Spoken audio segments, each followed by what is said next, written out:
84 लाख योनियों का रहस्य। क्या सच में 84 लाख योनियों के बाद मिलता है मनुष्य जीवन? हिंदू धर्म में पुराणों में वर्णित 84 लाख योनियों के बारे में आपने कभी ना कभी अवश्य सुना होगा। हम जिस मनुष्य योनि में जी रहे हैं वह भी उन 84 लाख योनियों में से एक है। अब समस्या यह है कि कई लोग ये नहीं समझ पाते कि वास्तव में इन योनियों का अर्थ क्या है। यह देखकर और भी दुख होता है कि आज की पढ़ी लिखी नई पीढ़ी इस बात पर व्यंग करती और हंसती है कि इतनी सारी योनियां कैसे हो सकती है। कदाचित अपने सीमित ज्ञान के कारण वे इसे ठीक से समझ नहीं पाते। गरुड़ पुराण में योनियों का विस्तार से वर्णन दिया गया है, तो आइए आज इसे समझने का प्रयत्न करते हैं। सबसे पहले ये प्रश्न आता है कि क्या एक जीव के लिए ये संभव है कि वो इतनी सारी योनियों में जन्म ले सके? तो उत्तर है हाँ। एक जीव, जिसे हम आत्मा भी कहते हैं, इन 84 लाख योनियों में भटकती रहती है। अर्थात मृत्यु के पश्चात वह इन्हीं 84 लाख योनियों में से किसी एक में जन्म लेती है।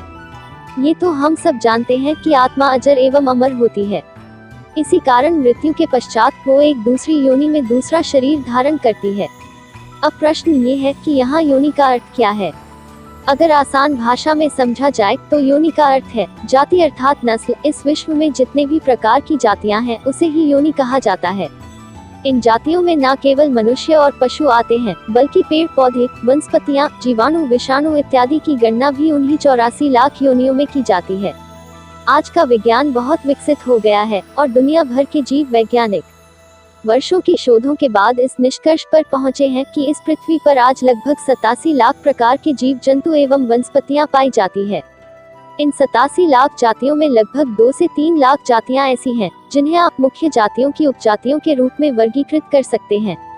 अर्थात अगर केवल मुख्य जातियों की बात की जाए तो वह लगभग 84 लाख है।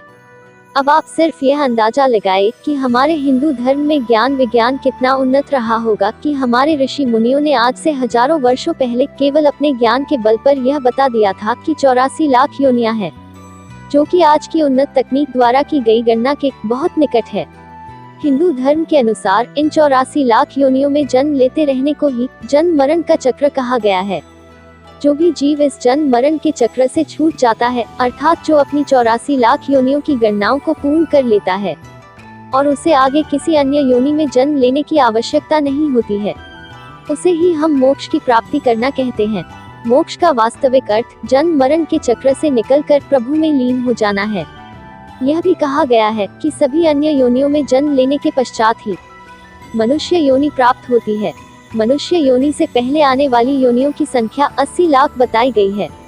अर्थात हम जिस मनुष्य योनि में जन्मे हैं वह इतनी विरली होती है कि सभी योनियों के कष्टों को भोगने के पश्चात ही यह हमें प्राप्त होती है। और चूंकि मनुष्य योनि वह अंतिम पड़ाव है जहाँ जीव अपने कई जन्मों के पुण्यों के कारण पहुँचता है, मनुष्य योनि ही मोक्ष की प्राप्ति का सर्वोत्तम साधन माना गया है।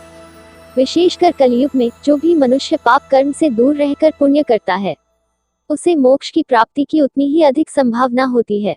किसी भी अन्य योनि में मोक्ष की प्राप्ति उतनी सरल नहीं है जितनी कि मनुष्य योनि में है।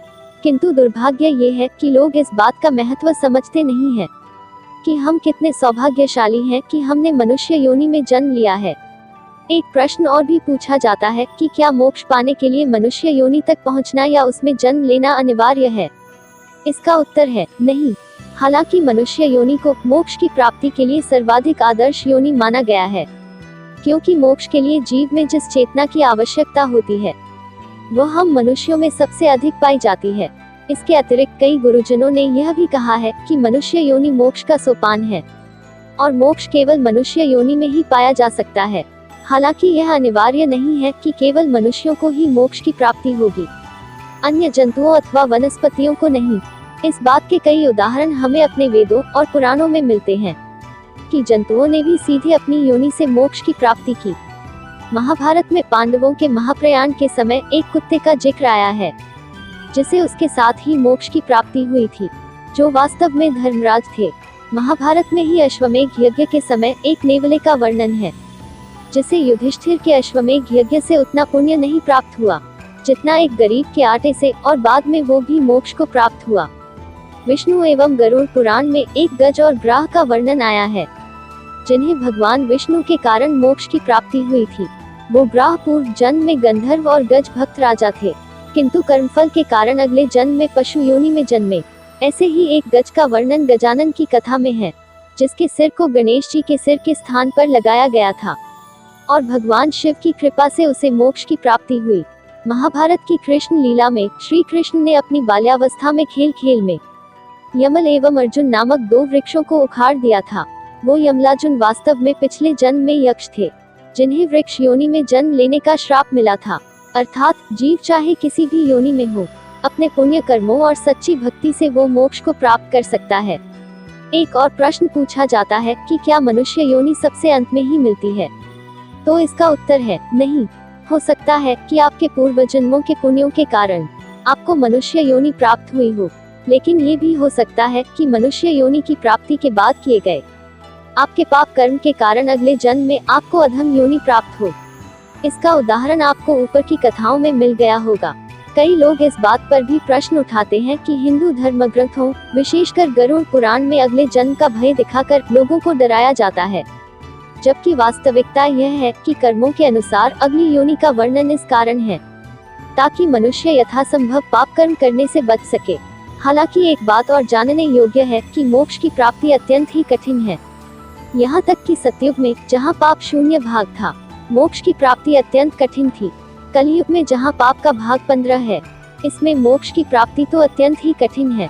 हालांकि कहा जाता है कि सतयुग से उलट कलयुग में केवल पाप कर्म को सोचने पर उसका उतना फल नहीं मिलता जितना करने पर मिलता है, और कलयुग में किए गए थोड़े से भी पुण्य का फल बहुत अधिक मिलता है।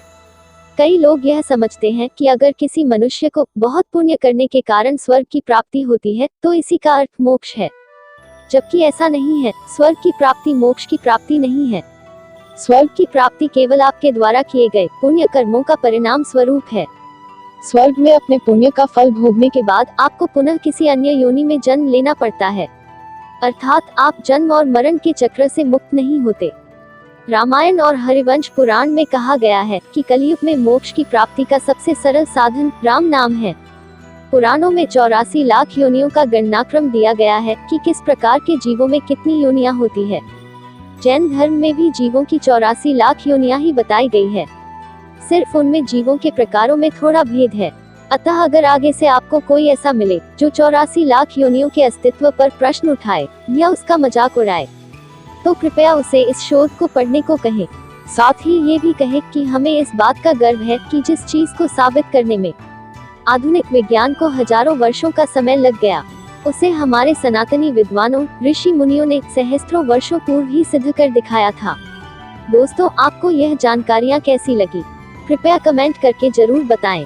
वीडियो पसंद आया हो तो लाइक करें और ऐसी ही और भी बहुत सारी कहानियों, कथाओं एवं जानकारियों के लिए चैनल को सब्सक्राइब जरूर करें।